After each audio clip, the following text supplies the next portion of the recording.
Assalamualaikum warahmatullahi wabarakatuh. Alhamdulillahirabbil alamin wassalatu wassalamu ala sayyidil mursalin wa ala alihi wa sahbihi ajma'in. Alhamdulillah kita bisa berkumpul meskipun abra internet nggih. Meskipun lewat kumpul Zoom dengan kawan-kawan yang insyaallah saya belum pernah ketemu di dunia nyata, tapi insyaallah saling mendoakan. Baik, mungkin mengenalkan dulu nggih, kula Ahmad Fatih Al-Faiz bin Nasrillah, kelahiran dari Malang, nggih. Kemudian setelah berapa lama untuk ikut mengaji nggih, dari mulai pondok kitab di Suratul Fuqaha dan di Amsilati, kemudian menyelesaikan Quran di Asyadzili dan mendapatkan sanad juga dari Ma'unah Sari Kediri, terakhir di Universitas Al-Azhar Asy-Syarif tahun 2021. Nah, sekarang kebetulan khidmah di beberapa lembaga di Indonesia, di Ma'had Ali An-Nur 1, terus di STAI Kiai Haji Zainuddin Nganjuk, kemudian juga menjadi ketua Rumah Tahfidz di Pondok Pesantren An-Nur. Alhamdulillah, juga sembari S2 di UIN Surabaya. Insyaallah mohon doanya semoga diberikan kelancaran nggih. Baik, niki seminar dengan tema menyongsong Hari Raya Idul Fitri nggih, dengan membawa berkah Ramadan. Baik. Terkait bulan Ramadan, kita sudah kenal bahwa ini adalah termasuk bulan yang paling mulia. Dikatakan di sini diturunkan Al-Qur'an. Jadi Al-Qur'an, nah itu diturunkan menurut riwayat yang masyhurah itu 3 kali. Yaitu pertama dari Lauh Mahfud menuju Baitul Izzah atau Sama'ud Dunya, kemudian baru munajjaman secara bertahap diturunkan pada Rasulullah Shallallahu Alaihi Wasallam. Ini benar yang masyhur riwayat dari Ibnu Abbas radhiyallahu anhuma. Meskipun sebenarnya riwayat ini masih sangat diragukan keabsahannya. Tapi kita akan mengambil qaul yang memang ya masyhurah, tidak ada masalah. Bahwa beliau mengatakan diturunkan 3 kali. Nah, kapan diturunkan sekali dari Lauh Mahfud ke Baitul Izzah ini? Yaitu ketika malam Lailatul Qadar. Yaitu ketika Allah mengatakan inna anzalnahu fi Lailatul Qadar. Yaitu ketika dikatakan bahwa inna anzalnahu, kami turunkan Al-Qur'an yaitu di malam Lailatul Qadar. Di sini menggunakan lafaz anzala yaitu wazannya af'ala. Maknanya adalah menurunkan tapi sekali. Di kawan-kawan, kalau kita berta'amul dengan Al-Qur'an, kalau ada wazan af'ala, kemudian ada wazan fa'ala, keduanya ini faedahnya secara sorof sama atau mirip. Berbedanya hanya kalau anzala atau af'ala itu dia menurunkannya sekali. Sementara jika wazan fa'ala itu berkali-kali. Maka inna anzalnahu fi lailatul qadar itu diturunkan sekali dari Lauh Mahfud menuju Baitul Izzah yaitu pada malam Lailatul Qadar. Oleh karenanya diperingati nuzulul Quran ini sebenarnya adalah nuzulul Quran dari Lauh Mahfud menuju Baitul Izzah. Ini kalau kita ikut pada riwayat Ibnu Abbas radhiyallahu anhuma. Kemudian pendapat yang lain mengatakan tidak ada wasithah antara Lauh Mahfud dan Rasulullah. Di pendapat kedua mengatakan Lauh Mahfud berarti malaikat Jibril mengambil atau mendapatkan dari Allah Lauh Mahfud sana langsung ke Rasulullah sallallahu alaihi wasallam. Yaitu pada malam Lailatul Qadar ketika beliau berada di Gua Hira. Dua riwayat ini yang masyhurah. Ala kulli halin, intinya Al-Qur'an ketika itu mulai diturunkan. Entah itu mulai sampai pada Kanjeng Nabi atau belum, yaitu pada malam Lailatul Qadar, yaitu di bulan yang akan kita kenal dengan bulan Ramadan. Oleh karenanya bulan ini sangat-sangat mulia karena segala hal yang berkaitan dengan agama kita, segala hal yang menjadi tuntunan agama kita, sumbernya, akhirnya, puncaknya adalah Al-Quranul Karim. Jadi kalau kita belajar di pondok pesantren, dulu kami ketika di Al-Azhar Asy-Syarif, pernah Syekh Salim Abu Asi menanyakan, kenapa kamu ngaji nahwu, sorof, balaghah, mantiq, usul fiqih, semua itu apa? Ya kita talib saghir ya, maka kita bilang, ya taqarrub ilallah Syekh, dekat dengan Allah Syekh. Maka beliau ketawa. Taqarrub ilallah. Kenapa taqarrub ilallah harus memahami nahwu sorof ila akhirih kata beliau. Nah, kemudian akhirnya kami bertanya-tanya, lalu beliau mengatakan, ya kalian itu belajar ini semua ujungnya adalah fahmun nas, memahami Al-Quran. Jadi mulai dari belajar usul fiqh, hadis Rasulullah, karena fungsi hadis nanti litubayyina linnas, itu menjelaskan kandungan Al-Quran, kadang mentaksis, kadang menambahi, kadang mensyarah ila akhirih. Nah, bulan ini bulan turunnya Al-Quranul Karim. Jadi bulan turunnya Al-Quran yang menjadi pedoman seluruh umat muslim, seluruh manusia bahkan diturunkannya sejak awal zaman Nabi Muhammad SAW hingga nanti akhir zaman. Nah, karena itu banyak sekali kemuliaan disandarkan pada bulan Ramadan. Dikatakan bahwa syaitan itu dibelenggu di bulan Ramadan. Tentu ada banyak tafsiran ya, bagaimana syaitan dibelenggu. Ada yang mengatakan dibelenggu ini maksudnya kita dimudahkan untuk berbuat baik. Tapi syaitan nafsuhu ya masih ada. Ada yang secara letterlek mengatakan ya sudah syaitannya dibelenggu. Lalu kenapa masih ada maksiat? Oh, yang maksiat itu adalah an-nafsu al-ammarah bisu. Jadi nafsu, manusia itu punya banyak jenis nafsu. Ada nafsu mutmainnah, ya ayyuhatan nafsul mutmainnah irji'i ila rabbiki radiyatan mardiyah. Punya nafsu mutmainnah, yaitu jiwa yang selalu mengajak pada kebaikan. Lah manusia juga punya namanya nafsu lawamah. Nah, itu kalau berbuat buruk dia nyesal tapi habis itu berbuat buruk lagi. Ada an-nafsu al-ammarah bisu, nafsu yang mengajak pada keburukan. Nah, jadi katakan pendapat kedua berarti kalau syaitan betul-betul dibelenggu dengan makna hakikinya, jadi belenggu bermakna memang belenggu, maka kenapa masih ada maksiat? Karena kita punya yang namanya an-nafsu al-ammarah bisu. Ini akan mengajak kita pada keburukan. Tapi kalau dikatakan syaitan tidak dibelenggu hakikatan, secara hakiki berarti kita hanya dimudahkan untuk berbuat baik. Kawan-kawan bisa rasakan ya, bagaimana ketika kita bulan Ramadan, bulan mulia ini, terkadang ada beberapa hal yang kita kok di luar Ramadan kayaknya malas, mager gitu ya. Tapi di bulan Ramadan diberikan mudah, diberikan enak, diberikan nyaman. Nah, ini tidak lain adalah fadilah dari bulan Ramadan. Ada beberapa amaliyah-amaliyah yang memang disunnahkan.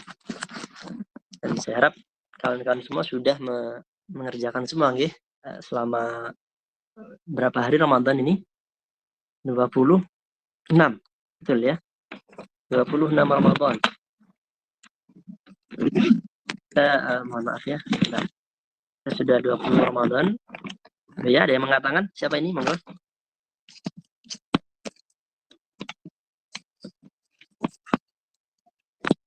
Baik. Nah, itu 26 Ramadan. Ya, Allah. Semoga kita lakukan semua. Ada banyak amalan yang dianjurkan di bulan Ramadan, yaitu antara lain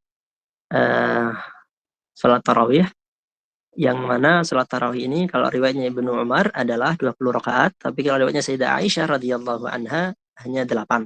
Dikatakan Rasulullah tidak pernah salat tarawih lebih dari 11. Oleh karena itu beberapa kawan-kawan kita memilih tarawih hanya 8 dan witirnya 3. Tapi bagi yang lain mengikuti riwayatnya Sayyidina Umar, maka memilih 20. Jamaahnya pun juga masih ada tafsir. Rasulullah sendiri tidak mencontohkan jamaah, tapi sekali lagi riwayatnya Sayyidina Umar mengajak orang-orang untuk berjamaah. Masalah fadilah tarawih ini tentu disandarkan pada hadisnya Nabi Muhammad SAW, bahwa barang siapa menghidupkan malam Ramadan. Nah, ini dimaknai oleh ulama tarawih, tapi dalam sebagian lain dimaknai dengan tahajud. Ya, jika ada pertanyaan mana yang lebih utama, tarawih atau tahajud? Qaulan ya, dua pendapat. Ada yang mengatakan tahajud utama karena berlandaskan pada salat malam yang dimaksudkan Nabi adalah salat tahajud. Ada yang mengatakan oh tidak, yang utama adalah salat tarawih karena salat tarawih ini tidak ada kecuali di bulan Ramadan. Sementara salat tahajud ada di selain bulan Ramadan. Yaitu setiap malam kalau kita sudah melakukan salat Isya kemudian tidur, maka ketika bangun sudah bisa melakukan tahajud. Tapi tarawih hanya ada di bulan Ramadan. Baik. Selain tarawih, kita juga dianjurkan untuk memperbanyak sedekah. Karena sedekah tudfi'ul bala. Sedekah ini meringankan atau menghilangkan bala. Dan menurut yang lain, sedekah itu menghilangkan murkanya Allah. Ini ketika bulan Ramadan, bulan ampunan, kita sedang kondisi berpuasa, maka kita barengi dengan sedekah, murkanya Allah hilang, rahmatnya Allah datang, maka ya insya Allah akan diberikan semua mustajabah doa-doa kita. Nah, ini adalah amal-amal yang harus kita lakukan di bulan Ramadan, yaitu ya selain puasa, kemudian juga amal-amalan sunnahnya. Lah kalau semua sudah bisa kita dapatkan, maka fadilah Ramadan itu akan kita dapatkan dengan bentuk atau perayaan, yaitu Idul Fitri. Kenapa dinamakan Idul Fitri?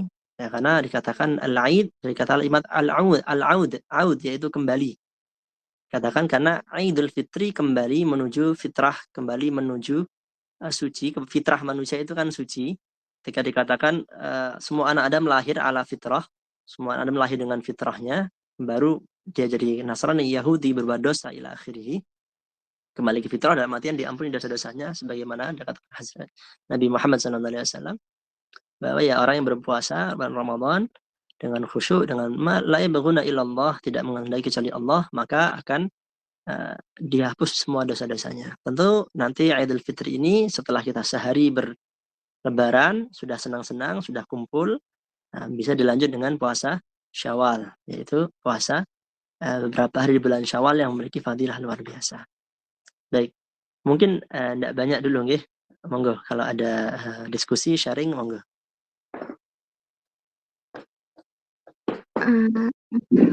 Baik Mas, karena di sini sistemnya itu penyampaian materi terlebih dahulu, nanti kalau ada yang bertanya di sesi selanjutnya, itu sesi tanya jawab mungkin.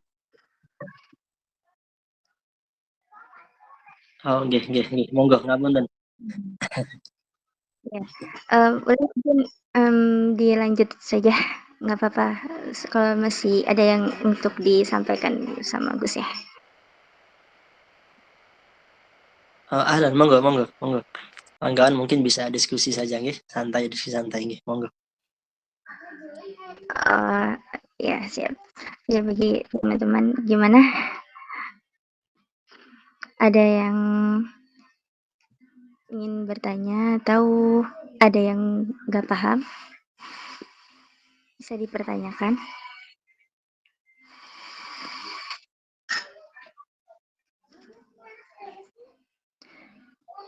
Atau mungkin saya lanjutkan ke sesi selanjutnya aja atau hanya gimana nih? Terus Ahlan, saya ikut aja. Monggo. Saya kebetulan belum paham ya konsepnya gimana. Ahlan, pokoknya ya yang penting bisa sharing silaturahim, apa yang bisa saya jawab, monggo.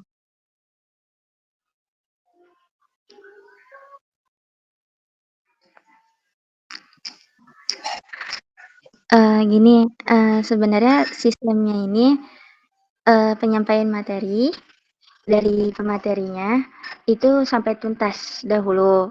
Lalu kalau memang sudah tuntas, sudah selesai dari pematerinya, ada sesi selanjutnya yaitu sesi tanya jawab. Itu sistemnya seperti itu, Gus. Nggih.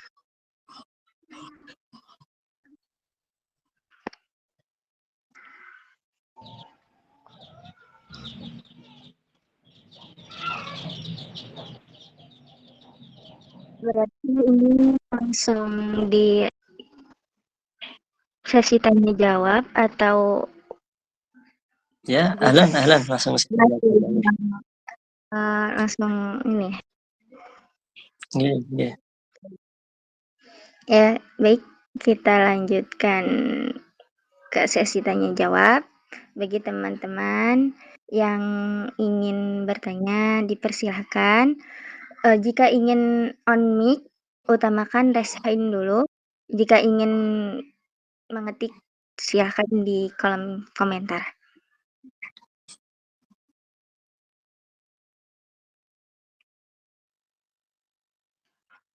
Assalamualaikum. Afwan Gus, saya izin bertanya. Ini kan perihal masalah yaitu 10 terakhir daripada bulan Ramadan, yang mana ini banyak sekali keutamaannya ya. Nah, ini salah satunya malam Lailatul Qadar. Nah, ini banyak sekali tuh di beranda Facebook ataupun story WhatsApp itu menyangkut perihal sholat Lailatul Qadar. Ini pertanyaannya gini, Gus. Selama saya menuntut ilmu, saya tidak pernah maksudnya itu diajarkan sholat khusus malam Lailatul Qadar, usolli sunatan Lailatul Qadar. Tapi ini teman-teman saya banyak sekali yang mengajak bahasanya ente itu harus harus sholat Lailatul Qadar kalau dari malam ganjil. Tapi yang pertanyaannya itu kalau saya ini selama ini gak pernah belajar gitu, apakah ada dalil yang khusus yang mana pada saat malam Lailatul Qadar itu ada niat khusus? Jadi ada niat sholatnya itu khusus. Usolli sunatan Lailatul Qadar ataukah itu tuh hanya dinamakan itu hadis-hadis yang dhaif. Ya, syukran. Waalaikumsalam warahmatullahi wabarakatuh. Iya, jadi terkait salat Lailatul Qadar, memang tidak ada ya, maksudnya dikatakan sebagai salat Lailatul Qadar, maksudnya bi'ainihi dinamakan salat khusus salat Lailatul Qadar. Yang ada adalah salat malam bertepatan dengan Lailatul Qadar. Mungkin beberapa kawan-kawan salah memahami ungkapan ketika Lailatul Qadar kita harus memperbanyak salat malam semisal. Kemudian sehingga muncullah ada istilah salat Lailatul Qadar. Padahal tidak ada. Alam tidak ada yang dinamakan dengan salat Lailatul Qadar. Yang ada hanyalah salat malam biasa, salat tahajud biasa. Kalau itu bertepatan dengan Lailatul Qadar, alhamdulillah, maka akan mendapatkan fadilah sebagaimana ibadah 1000 bulan. Nah, okay. Oh, jadi tidak ada niat khusus ya, Gus? Betul. Okay. Naam, syukran. Ada satu lagi. Ini tadi Gus bilang sampaikan sholat tahajud. Nah, apakah dalam sholat tahajud itu ada niat khususnya? Usolli sunatan tahajud atau bagaimana, Gus? Ya, sholat tahajud ada sunnahnya sendiri. Fatahajat bihi nafilatan lak. Bisa disenati sholat tahajud. Karena kalau nanti yang bedakan tahajud dengan yang tidak adalah kalau dia di dalam tidur sholat tahajud, kalau tidak namanya sholat lail, sholat sunnah mutlak biasa. Naam, syukran. Tapi Gus, kalau misalnya kita ini mau sholat tahajud, tapi nggak tidur dulu itu gimana, Gus? Apakah disebut dengan sholat tahajud? Bukan. Jadi tahajud itu disyaratkan ada dua pendapat nggih. Yang pertama yang penting sudah tidur setelah waktu Isya. Tapi kalau kita melihat pada referensi yaitu fi'lus sahabat itu tidak pernah setelah tidur langsung sholat tahajud. Tapi sholat Isya dulu, tidur, kemudian sholat tahajud. Nah, yang ini dinamakan sholat tahajud. Baru sholat lail. Nah, kami dulu diskusi bahwa kenapa kalau sholat tahajud ini luar biasa, susah, pahalanya banyak. Karena kalau begadang saja mudah. Begadang itu mudah. Orang nggak tidur Isya sampai subuh mudah. Tapi mereka tidur dulu, memaksa bangun, terus sholat sunnah lah, ini luar biasa. Itu sholat tahajud ini fadilahnya luar biasa. Kalau tidak di dalam tidur, namanya adalah sholat lail. Yaitu dihukumi sholat sunnah mutlak. Naam, syukran. Barakallahu fiik. Monggo yang lain. Tadi ada yang nanya soal sholat puasa sunnah Syawal. Oke. Yes. Ya Gus, ada yang nanya itu, apakah boleh jika tidak mengikuti puasa Syawal? Tidak ada masalah. Jadi saya akan jelaskan bahwa ahkam syariah taklifiyah ada 5. Ada yang namanya perkara wajib, perkara sunnah, perkara mubah, perkara makruh, terakhir adalah perkara haram. Jadi kalau perkara haram itu dikerjakan dosa, ditinggalkan dengan niat imtithal, taat pada Allah, mendapatkan pahala. Jadi kita meninggalkan ghibah saja, nggak ngapa-ngapain, diam saja. Kok niat meninggalkan ghibah? Berarti sudah niat meninggalkan perkara haram, dapat pahala. Kedua ada namanya perkara makruh. Makruh itu kalau dikerjakan tidak apa-apa, tapi kalau ditinggalkan, tapi mendapatkan marahnya Allah. Kalau ditinggalkan niat imtithal, mendapatkan pahala. Kemudian mubah, ini dikerjakan, tidak dikerjakan, tidak ada apa-apa. Tapi kalau perkara mubah tadi diniatkan imtithal, niat taqarrub mendekat pada Allah, dihitung pahala lagi. Misalnya jenengan niat tidur, sampean tidur atau Anda sekalian tidur, kok diniati tidurnya agar kuat ibadah, tidur tadi kan mubah, jadi dihitung pahala. Nah, ada sunnah. Sunnah itu dilakukan mendapat pahala, tidak dilakukan tidak ada masalah. Nah, seperti sholat, puasa, sunnah syawal tadi. Cuman saya ingatkan lagi, sunnah itu jangan dimaknai boleh ditinggal. Ini salah loh, nggih. Jadi orang merasa Allah tidak apa-apa perkara sunnah boleh ditinggal. Enggak. Sunnah itu dikerjakan dapat pahala, ridhonya Allah, cintanya Allah. Ditinggal, ya sama merugi sekali. Ya, dan nggih. Tapi tidak ada masalah, tidak berdosa. Jadi puasa syawal hukumnya sunnah, ditinggal tidak dapat dosa, tapi sangat disayangkan. Karena fadilahnya luar biasa. Nah, terakhir perkara wajib seperti puasa Ramadan dikerjakan mendapatkan pahala, kalau ditinggalkan maka mendapatkan dosa. Oke. Baik, Gus. Berarti perkara sunnah ini hampir dibilang mendekati wajib ya, atau gimana?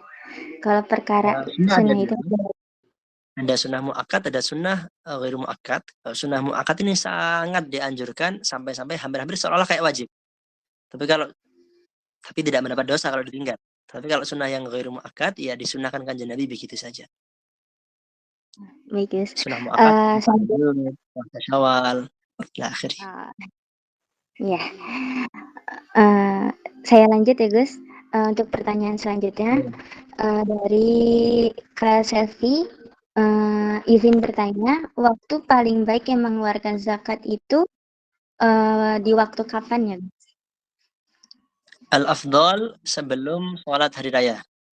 Jadi sampai setelah sholat subuh, di awal, langsung segera keliling kampung. Dicari mana orang tidak punya, sampean kasih beras. Ketika itu waktu yang paling afdal. Tapi kalau sampai tidak sempat, takut ribet, nanti kan saya masih harus siap-siap makan, masih harus bersolek dulu lah ya, milih mukena yang paling bagus lah ya, atau milih kopi yang terbagus misalnya, tidak sempat, ya akhir bisa malam. Nah, ini waktu kedua malam sebelum besok hari raya. Jadi malam 29 malam, insya Allah kalau kita insya Allah bulan ini 99 hari saja ya Ramadan ya.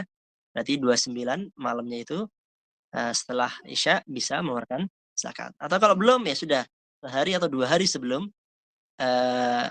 sebelum hari raya. Bahkan sebenarnya ya kalau waktu yang boleh sudah boleh sejak awal Syawal. Baik, tapi terbaik tadi 3 waktu yang di akhir tadi, paling akhir paling mendekat dengan hari raya, agar saudara-saudara kita bisa menikmati hari raya dengan makanan di piringnya di rumahnya masing-masing. Oleh karena itu semakin dekat semakin bagus. Karena semakin pasti digunakan untuk hari raya, untuk makannya mereka di hari raya. Masya Allah. Baik, pertanyaan selanjutnya dari Kak Agnia. Izin bertanya, apabila kita selalu berbuat salah dan selalu menyesalinya, akan tetapi selalu melakukan kesalahan kembali, apa yang harus dilakukan agar tidak selalu melakukan kesalahan tersebut? Mohon penjelasannya, Gus. Nih, kita belajar ada taubat itu punya rukun. Setiap amal ibadah punya rukun. Sholat kan punya rukunnya. Betul. Kalau rukunnya tidak dilakukan kan sholatnya tidak sah. Nah, taubat itu punya beberapa rukun.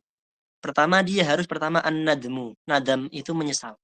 Dia harus menyadari perbuatannya salah, menyesal. Kemudian dia punya azm untuk niat untuk tidak mengulangi lagi. Nah, terakhir, dia beristighfar pada Allah. Keempat, dia tambal perbuatan jeleknya tadi dengan perbuatan baik. Karena innal hasanat yudhibnas sayyi'at. Perkara baik itu akan melebur menjadi kafarat bagi perkara-perkara yang buruk. Tapi kita malu, Ustaz. Seringkali habis tobat maksiat lagi, tobat jalan maksiat lanjut terus misalnya.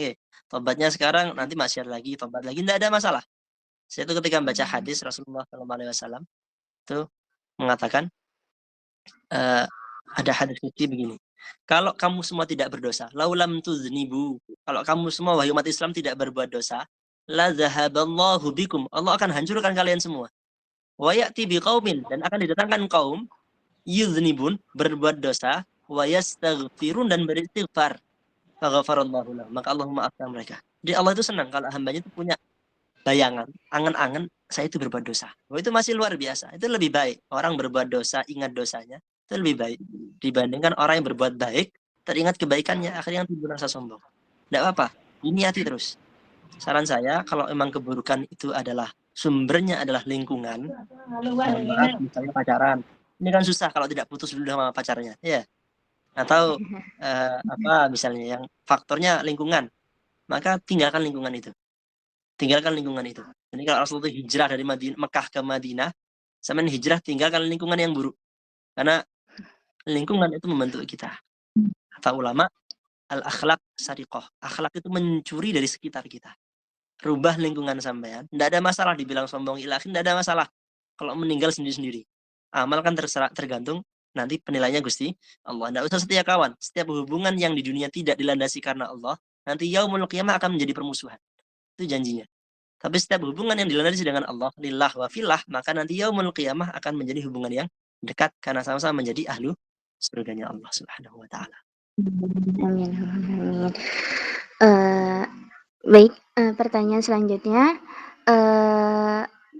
ini perihal puasa, Gus. Ini ada yang bertanya, untuk puasa pertama ada yang mengikuti Muhammadiyah, lalu lebaran kita di tempat ortu yang menganut Nahdlatul Ulama. Nah, jadi bagaimana untuk mengikuti Muhammadiyah atau NU lebarannya? Mungkin ini Gus, berbeda ya.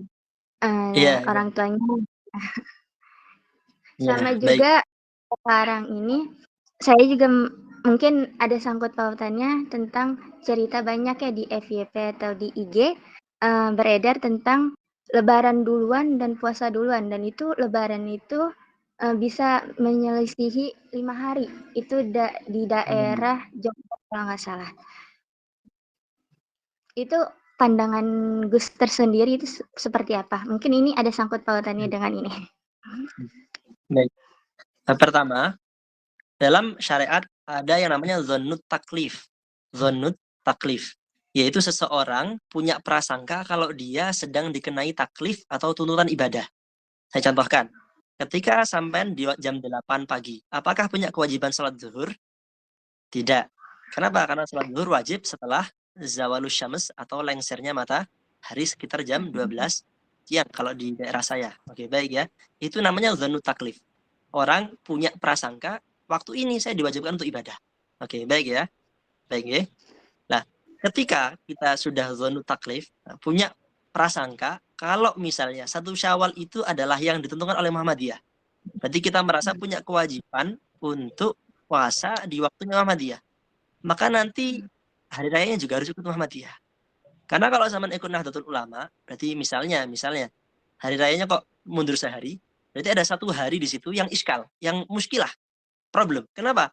Kalau saya mengatakan 1 hari yang terakhir itu waktu wajib puasa, misalnya, berarti sampean akan mengingkari hari pertama sampean kemarin itu sudah wajib puasa. Nah, paham ya? Paham ya?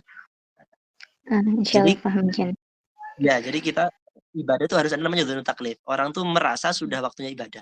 Nah, itu penting. Makanya syarat wajibnya sholat adalah dukhulul waktu, masuknya waktu sholat. Nah, sama nggih. Kapan wajib Ramadan? Ketika sudah masuk bulan Ramadan. Kapan bulan Ramadan? Ya sesuai perhitungan ulama yang kita ikuti. Ya, paham ya? Nah, sama ikut ulama misalnya dari Muhammadiyah. Ya sudah, maka sampai akhir ya ikut Muhammadiyah. Enggak apa-apa. Nanti sampean cukup yang penting membatalkan saja puasanya, tidak berpuasa begitu saja. Tapi enggak apa-apa, sampai enggak makan sehari kan enggak apa-apa. Untuk menghormati ipar sampean misalnya. Ya sudah, yang penting sampean tidak berbuka, enggak sahur, yang penting makan saja paginya secukupnya. Kemudian ya sholat, yang iskal mungkin sholatnya ya. Karena berapa waktu kalau sudah daerahnya mayoritas Nahdlatul Ulama enggak ada sholat yang Muhammadiyah. Mungkin harus pindah ke sebelah. Tapi andaikan terpaksa tidak jauh, misalnya di pedalaman Kalimantan, ternyata satu kampung sudah NU semua, ke kampung sebelah 5 kilo, 10 kilo, 2 jam misalnya, sudah tidak apa-apa. Bisa seadanya bersama yang ada, siapa keluarganya tidak ada masalah.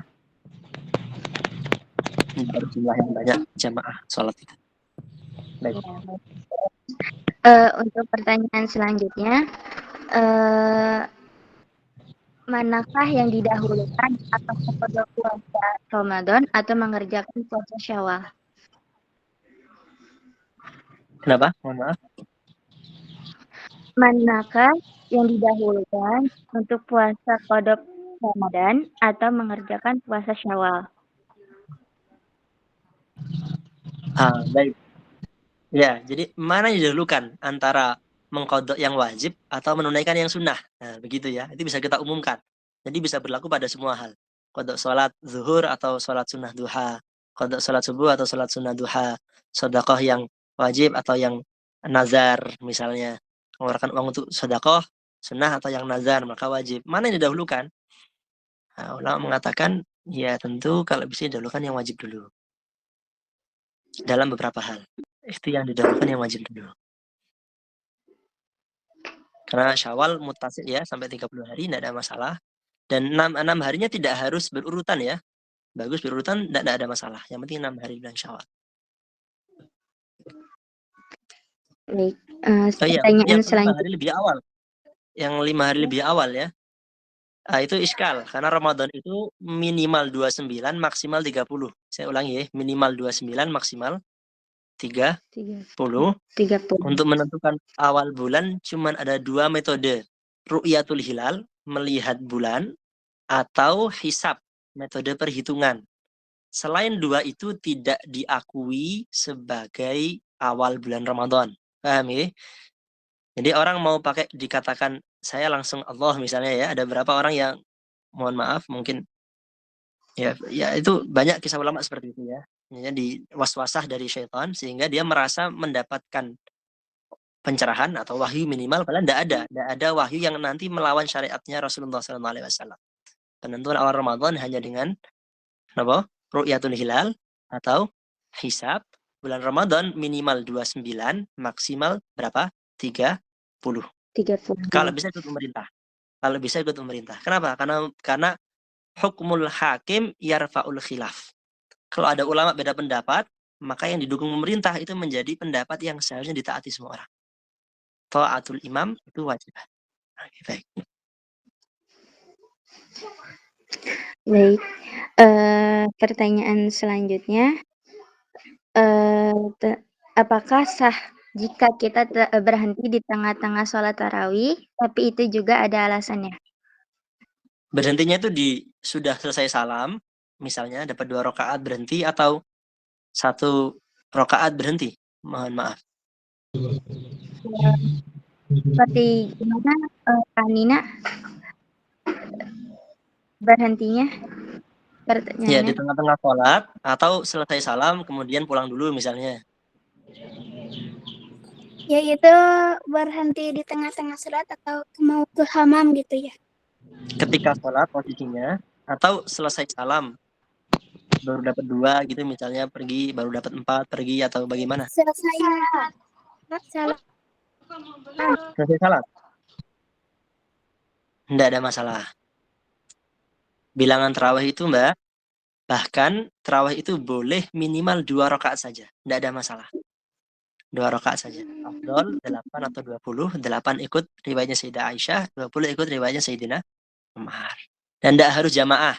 Misalkan bisa 10 di masjid, 10 di belakang, tidak ada masalah. Tapi tetap sah kan Gus? Sah.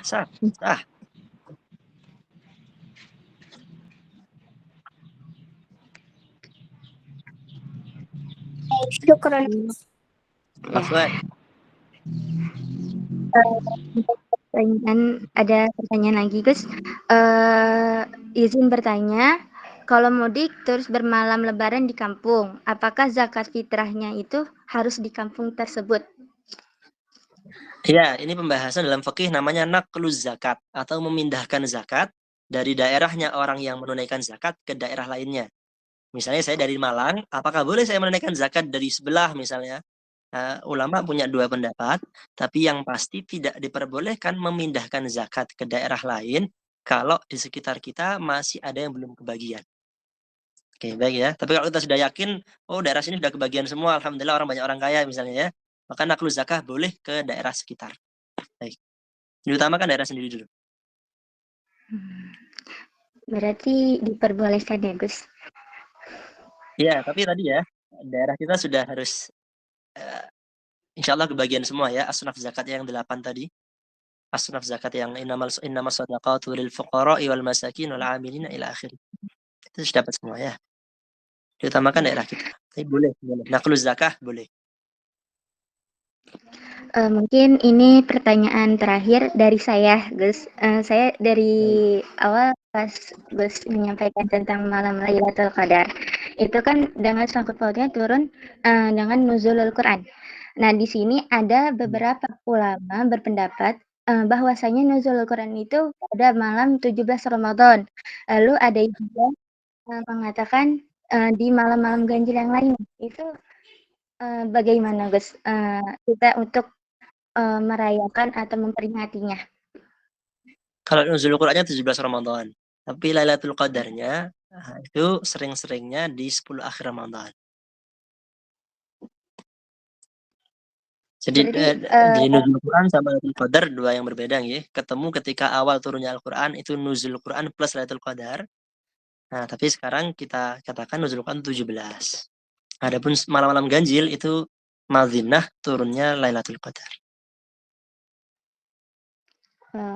baik, Gus. Untuk mungkin dari Ukhti baik, ada masih di tempat? Kak Baik?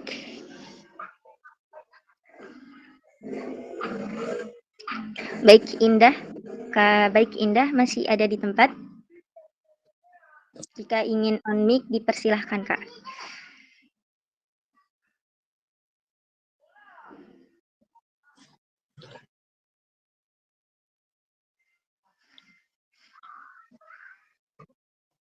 Kak Baik Indah ada di tempat? Mungkin nggak ada mungkin, Gus. Kita lanjut ke sesi selanjutnya ya, Gus, karena kita dibatasi waktu juga. Mungkin di beberapa tempat teman sudah mau memasuki waktu buka puasa.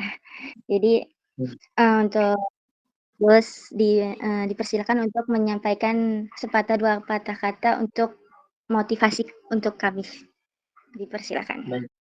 Baik, di penghujung Ramadan ini semoga kita bisa melaksanakan semua amalan-amalan sunnah yang mungkin kita tinggalkan di awal Ramadan dengan banyak kesibukan, pekerjaan, belajar, lain sebagainya. Tafarruhkan, wakafkan waktu jenengan semua. Dalam berapa hari ini saja, coba duhanya dikerjakan, tahajudnya dikerjakan, sedekahnya dikerjakan, salat sunnah qabliyah ba'diyah dikerjakan, salatnya kalau bisa 5 waktu jamaah semua. Nah, insya Allah dengan ini kita harapkan khawatim Ramadan kita atau akhir Ramadan kita menjadi husnul khotimah, penutup yang baik agar kita dipertemukan insya Allah Ramadan tahun depannya lagi. Amin Allahumma amin. Amin amin ya rabbal alamin. Gus, mohon maaf sebelumnya. Izin, jika ada pertanyaan kembali, apa kami diperkenankan untuk chat Gus secara DM gitu. Halan, saya senang bisa berbagi ilmu pengetahuan. Insya Allah nanti saling diskusi saja, tidak bertanya diskusi ya. Nanti kalau saya dirasa ada yang kurang tepat, monggo silakan sharing. Insya Allah. Bagi teman-teman yang pertanyaannya belum dijawab dan belum tersampaikan bisa DM Gusnya langsung ya. Nanti kita kasih akunnya. Untuk sesi selanjutnya itu doa dan penutup kepadanya dipersilakan. Ya. إلى حضرة رسول الله صلى الله عليه وسلم وإلى أبي بكر وعثمان وعلي وشيخ عبد القادر الجيلاني وإلى جميع مشايخنا الفاتحة.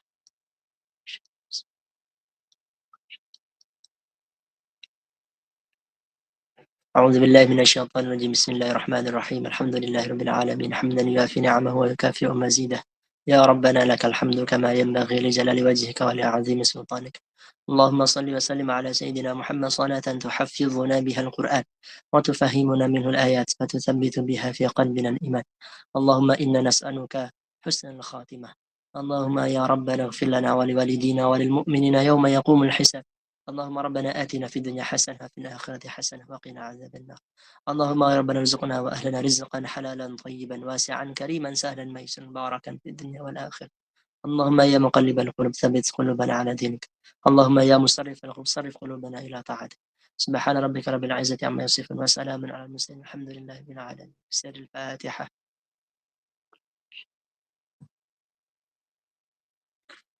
Baik, terima kasih.